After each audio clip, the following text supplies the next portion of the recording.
साल 1973 में रायपुर के 18 साल के हर्षद मेहता की जिंदगी मुश्किलों से भरी हुई थी। उसके पिता का बिजनेस और स्वास्थ्य दोनों बिगड़ रहे थे। हर्षद ने ठान लिया कि वो अपनी किस्मत बदलने के लिए मुंबई का रुख करेंगे। सपनों के शहर मुंबई में उन्हें लाला लाजपत राय कॉलेज में दाखिला मिला। शुरुआत में हर्षद ने छोटे मोटे काम किए, जैसे प्लास्टिक स्क्रैप इकट्ठा कर बेचना और सीमेंट की ट्रेडिंग करना। परिवार के लिए संघर्षों के बीच उनकी मेहनत जारी रही।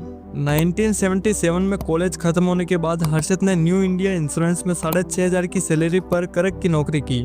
साथ ही उसके भाई अश्विन मेहता भी ICICI में नौकरी करने लगे। दोनों भाइयों ने कई छोटे व्यवसाय करने की कोशिश की, लेकिन सफलता हाथ नहीं लगी। तब उन्होंने फैसला किया कि वे स्टॉक मार्केट में अपनी किस्मत आजमाएंगे। उस समय बॉम्बे स्टॉक एक्सचेंज में ट्रेडिंग रिंग में केवल जॉबर और ब्रोकर को ही प्रवेश मिलता था। एक जॉबर के रूप में हर्षद का पहला दिन बुरा रहा और उन्हें 2,000 रुपये का नुकसान हो गया। लेकिन उन्होंने हार मानने के बजाय सीख ली और जल्दी अपने स्किल्स को निखार कर एक कुशल जॉबर बन गए। हर्षद को समझ में आ गया था कि स्टॉक मार्केट में असली पैसे कमाने के लिए उन्हें कंपनियों के बारे में अंदर की जानकारी चाहिए। उन्होंने लेबर यूनियंस और अन्य स्रोतों से इनसाइडर जानकारी जुटाना शुरू किया, जिससे वे सही समय पर शेयर खरीद और बेच पाते थे। इसके अलावा उन्होंने पंप एंड डंप रणनीति अपनाई। इसमें वे किसी स्टॉक को भारी मात्रा में खरीदते, जिससे कीमतें बढ़ जाती और फिर शेयरों को ऊंची कीमत पर बेचकर मुनाफा कमाते थे। 1982 तक हर्षद ने काफी पैसा कमा लिया था, लेकिन जल्द ही उसका सामना एक बड़े संकट से हुआ। 18 मार्च 1982 को स्टॉक मार्केट अचानक क्रैश कर गया। 15 मिनट के अंदर बाजार ने भारी गिरावट देखी और हर्षद को 10 लाख रुपए का नुकसान हो गया। अपनी हालात सुधारने के लिए उन्हें अपनी पत्नी की ज्वेलरी गिरवी रखनी पड़ी। हालांकि इस झगड़े के बाद भी हर्षद ने हार नहीं मानी। जून 1982 में उन्होंने और अश्विन ने मिलकर ग्रोमोर कंसल्टेंट्स नाम की स्टॉक ब्रोकिंग फर्म शुरू की। इसका मकसद था अमीर लोगों के लिए पोर्टफोलियो मैनेजमेंट सर्विस प्रोवाइड करना। ग्रोमोर की सफलता बढ़ती गई और हर्षद अपने हाई रिटर्न की वजह से स्टॉक मार्केट के जादूगर बन गए। लेकिन उनके दुश्मन भी बढ़ रहे थे, खासकर मनु मानेक, जो बियर के रूप में बाजार में शेयरों की कीमत गिराकर मुनाफा कमाते थे। 1986 में एक बजट के कारण मार्केट गिरा, जिससे मनु मानेक ने हर्षद को गिराने की कोशिश की। अफवाह फैलाई गई कि हर्षद 1 करोड़ के नुकसान में है। हर्षद ने स्थिति संभालते हुए समय से पहले सभी भुगतान कर दिए और अपनी साख बचा ली।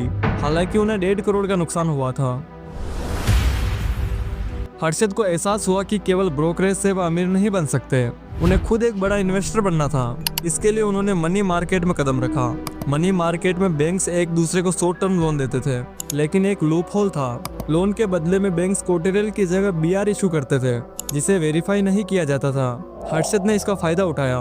बैंकों के एडवांस में दिए गए पैसों को हर्षद ने स्टॉक मार्केट में लगाया।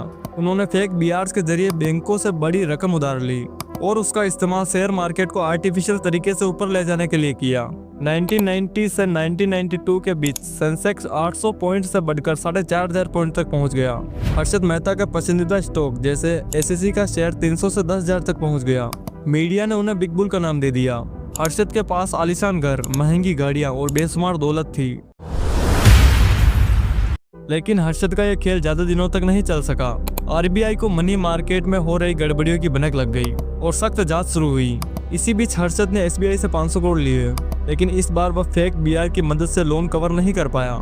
मामला तब बिगड़ा जब टाइम्स ऑफ इंडिया की रिपोर्टर सुचेता दलाल ने 23 अप्रैल 1992 को खबर छापी कि SBI से 500 करोड़ गायब है और इसके पीछे हर्षद मेहता का हाथ है। इस खबर से हड़कंप मच गया। सरकार ने हर्षद के खिलाफ CBI, RBI और इनकम टैक्स की जांच बिठा दी।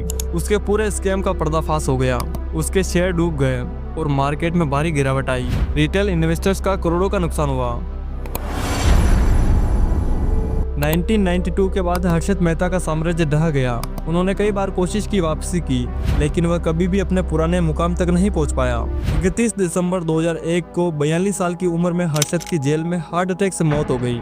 हर्षद मेहता की कहानी एक ऐसे शख्स की है जो मामूली संघर्षों से उठकर आसमान तक पहुंचा है, लेकिन अपनी लालच और गलत तरीकों की वजह से बर्बाद हो गया।